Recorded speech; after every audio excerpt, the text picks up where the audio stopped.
Assalamualaikum warahmatullahi wabarakatuh. Sahabat-sahabatku yang insya Allah dirahmati oleh Allah Subhanahu wa Ta'ala. Pada kesempatan kali ini, saya ingin menceritakan sedikit kisah atau histori salah satu seorang sahabat Rasulullah bernama Abu Kilabah.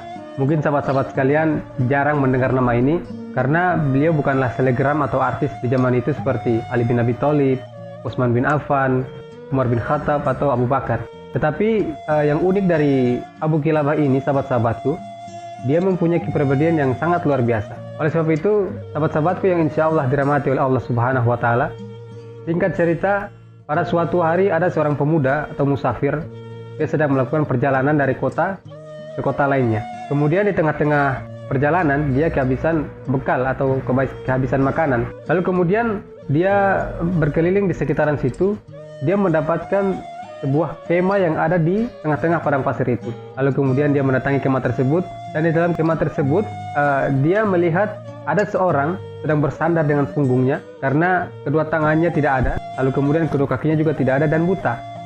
Lalu dia mengatakan, "Assalamualaikum warahmatullahi wabarakatuh." Lalu orang buta itu mengatakan, "Waalaikumsalam warahmatullahi wabarakatuh." Lalu musafir ini bertanya kepada si buta tersebut, "Siapakah engkau? Mengapa sampai engkau bisa berada di sebuah padang pasir yang tandus seperti ini?" Lalu orang buta tersebut mengatakan, "Saya adalah hamba Allah." Lalu kemudian, "Siapa engkau?" Dia bertanya kembali kepada seorang pemuda itu atau musafir itu. Musafir itu mengatakan, "Saya adalah seorang musafir yang melakukan perjalanan dari satu kota ke kota lainnya. Akan tetapi di tengah-tengah perjalanan, saya kehabisan bekal atau bahan makanan." Lalu si buta itu mengatakan, "Alhamdulillah atas segala nikmat yang telah saya dapatkan." Lalu kemudian pemuda ini bingung, sahabat-sahabatku. Dia bertanya, "Apakah yang membuat engkau bersyukur dengan keadaanmu yang tidak ada kaki, yang tidak ada kedua tangan, kedua kaki, lalu kamu buta pula? Apa yang membuat kamu bersyukur?" Dia mengatakan, "Diam kamu anak muda. Dengan saya bisa mengeluarkan kalimat ini saja, sudah bisa menutupi segala kekurangan saya." Nah, lalu kemudian pemuda itu mengatakan, "Nah, lalu apa yang bisa saya bantu?" Lalu kemudian si buta tersebut mengatakan, "Kamu tolong carikan anak saya. Dialah yang merawat saya selama ini. Dia yang memberi makan saya dan segala macam. Tetapi sudah 3 hari dia tidak kembali. Tolong kamu cari dia di sekitaran sini. Dan perlu kamu tahu, di tempat ini cuma saya dan anak saya yang tinggal. Jadi kalau kamu mendapatkan orang laki-laki, dialah anak saya." Lalu kemudian pemuda itu mengatakan, "Baiklah." Dia keluar, dia pergi tidak jauh dari kemah itu. Dia melihat ada seorang mayat terkapar di padang pasir tersebut yang sedang dimakan oleh singa. Lalu kemudian dia balik, dia mengatakan, "Wah, anaknya sudah meninggal, tapi bagaimana cara saya katakan tersebut?" Pasti dia sedih sekali. Tetapi dia dapat akal. Ini dia datang kembali, dia bilang, "Hai hamba Allah, kamu tahu dengan kisah Nabi Ayub?" Lalu kemudian dia mengatakan, "Tahu. Bisakah kamu menceritakan sedikit pada saya tentang sejarah Nabi Ayub?" Lalu dia mengatakan, "Ayub adalah orang yang soleh. Dia adalah orang yang kesabarannya tidak bisa dinilai, tidak bisa dihitung. Dia adalah orang yang 20 tahun diuji dengan anaknya 12 sekaligus meninggal.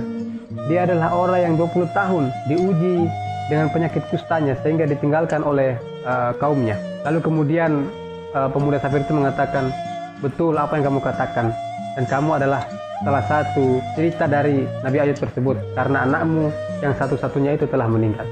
Dia pikir orang buta itu akan sedih, tetapi apa, sahabat-sahabatku? Dia tersenyum, lalu dia mengatakan, "Alhamdulillah yang telah membuat anak saya duluan masuk surga dari saya."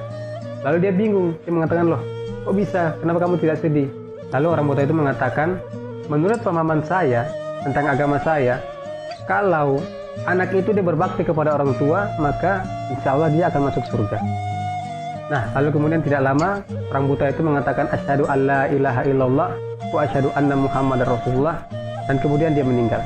Sahabat-sahabatku yang insya Allah dirahmati oleh Allah Subhanahu wa Ta'ala, pemuda musafirin semakin bingung. Waduh, saya sudah di tengah-tengah padang pasir dengan tidak ada makanan, tidak ada bekal, lalu saya ketemu lagi dengan orang seperti ini. Jadi dia berdoa, "Ya Allah, mudah-mudahan ada yang bisa membantu saya di sini."